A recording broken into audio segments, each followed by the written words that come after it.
सर्वमंगलमांगल्ये शिवे सर्वार्थसाधिके शरण्ये त्र्यंबके गौरी नारायणी।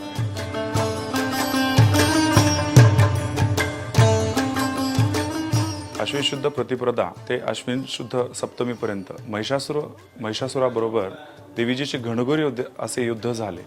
या युद्धानंतर महिषासुराचा अर्थात वाईट शक्तीचा पराभव झाला। पराभव झाल्यानंतर देवीजीने अष्टमी दिवशी महिषासुराचा वध केला। त्याच वधाच्या प्रत्यर्थ अश्विन शुद्ध अष्टमीला देवीजीची महिषासुर अलंकार महापूजा मांडण्याची परंपरा आहे।